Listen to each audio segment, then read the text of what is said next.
But you can see this is your typical Chevy battery cable.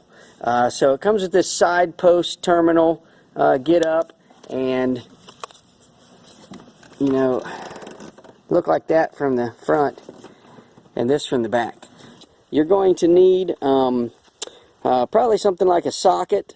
This is a 15/16 standard socket, and I'm going to use some channel locks, and then you're going to need just a regular, this is a 3/8 coarse thread bolt, just standard size that, you know, a 9/16 socket would fit on, and a nut. So it's nothing complicated. So here's how we're going to take care of it. So I'm going to use a 15/16 socket. If you have a 1-inch socket, that would work good. Just put it on the back side there where the plastic is, so that you're not blocking the head of that battery terminal bolt. Then take your vice grips from this side and get a hold of the bolt, just like so, and then just squeeze. And as you squeeze, it will push that bolt through the back side. After you've done that, it'll be about halfway out like this, and you can just pull it right out just like that.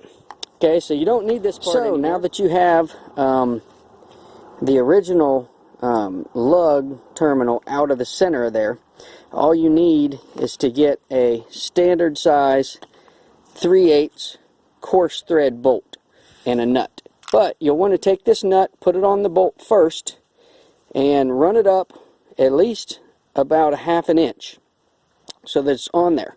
Now when you put this in to the battery itself, you just want to hand tighten this. Don't go crazy with your tightness on this. You can just tuck it right through there like that.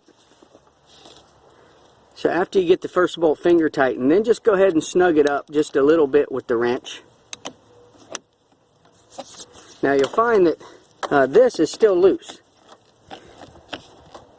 And the reason that's still loose is because I haven't tightened that second nut that I put on yet. So that's what the nut is for, is to tighten all your fittings and everything down. Try to get it in a spot that you can actually see it. There we go. Once you tighten the inside nut, then you're good to go, and everything will be snug, and what you'll end up with is something like I have right over here.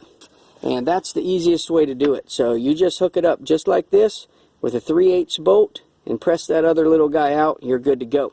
Hope this helps.